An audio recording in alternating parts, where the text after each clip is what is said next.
share and subscribe to vishwasam.in. అనుకున్నది అనుకున్నట్టుగా చేసుకుంటూ పోవడం, రాజకీయం కోసం ప్రతి అంశాన్ని వాటంగా వాడుకోవడం మోడీ స్టైల్. మామూలుగా పార్లమెంట్ ఎన్నికలు జరుగుతున్నప్పుడు ఐపీఎల్ను విదేశాలకు తీసుకువెళ్లిన చరిత్ర ఉంది. 2014 ఎన్నికల సమయంలో సౌత్ ఆఫ్రికాలో జరిగింది ఐపీఎల్. భద్రతా ఏర్పాట్లు చేయలేం కాబట్టి ఆ నిర్ణయం తీసుకున్నారు అని అప్పటి కేంద్రం చెప్పింది. ఇప్పుడు మాత్రం ఇటు ఐపీఎల్ అటు ఎన్నికలు పెట్టడానికి అసలు కారణమేంటి? రాజకీయాల వెనక అసలు సిసలు విశ్లేషణల కోసం విశ్వాసం.in ను సబ్స్క్రైబ్ చేయండి, లైక్ చేయండి, షేర్ చేయండి. ఐపీఎల్ అంటే ఆషామాషీ కాదు.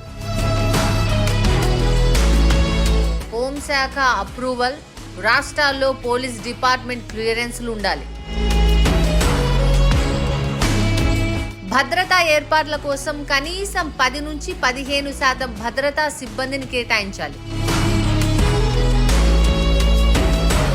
అందుకే ఇబ్బంది అవుతుంది అంటూ అప్పట్లో యూపీఏ ప్రభుత్వం ఐపీఎల్ ని వాయిదా వేసుకోమని చెప్పింది. వేల కోట్ల వ్యాపారం కాబట్టి బీసీసీఐ సౌత్ ఆఫ్రికాలో ఐపీఎల్ ను నిర్వహించింది. కానీ ఇప్పుడు ఇటు ఎన్నికలు అటు ఐపీఎల్ ఎలా సాధ్యమవుతున్నాయి? ఇదే ప్లానింగ్ అంటే. ఇండియాలో క్రికెట్, రాజకీయం వేర్వేరు కాదు. ఆటలో ఏమాత్రం అనుభవం లేని అమిత్ షా కొడుకు జైషా బీసీసీఐని శాసిస్తున్న తీరు చూస్తే అర్థమైపోతుంది.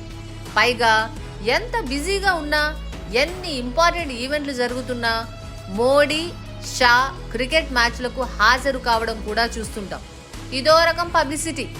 ఎందుకంటే క్రికెట్ మ్యాచ్లంటే ఇండియాలో కనీసం 10-15 కోట్ల మంది చూస్తారు కాబట్టి ఒకసారి కెమెరాలో కనిపించారంటే అంతమందికి రీచ్ అయిపోయినట్టే. అందుకే మోడీ, షా అలాంటి అవకాశాలు వదులుకోరు.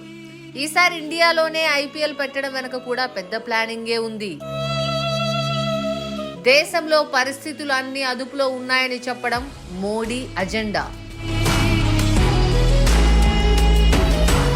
శాంతి భద్రతలు పుష్కలంగా ఉన్నాయని ప్రచారం చేయడం బీజేపీ అజెండా. ఎన్నికల పేరుతో ఐపీఎల్ ను మరో దేశానికి మారిస్తే మన దేశంలో మనం ప్రశాంతంగా ఆడుకునే పరిస్థితిలో లేమా అనే ఆలోచన ఏదో మూల రావచ్చు. ఇలాంటి అవకాశం ఇవ్వడం కూడా మోడీకి ఇష్టం ఉండదు.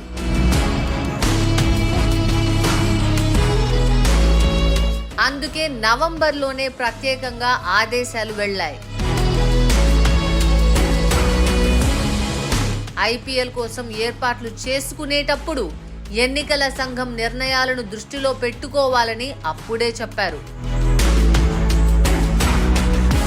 అందుకే బీసీసీఐ పక్కాగా అవే ఆదేశాలను పాటిస్తోంది.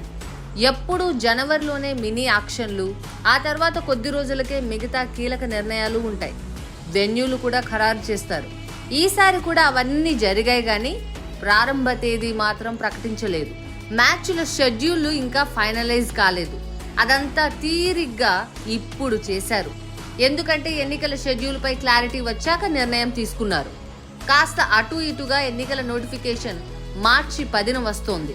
ఆ విషయం తెలిసాక ఈసీ నిర్ణయాలను బట్టి తారీఖులు క్లాష్ కాకుండా బీసీసీఐ నిర్ణయం తీసుకుంది. దీని వెనక హోంశాఖ ప్రత్యేక ఆదేశాలు, గైడెన్స్ ప్రభావం కూడా ఉన్నాయి. అంటే పరోక్షంగా ఐపీఎల్ ను కూడా పాజిటివిటీ కోసం మోడీ, బీజేపీ వాటంగా వాడుతున్నట్టు అర్థమవుతోంది. Like, share and subscribe to vishwasam.in.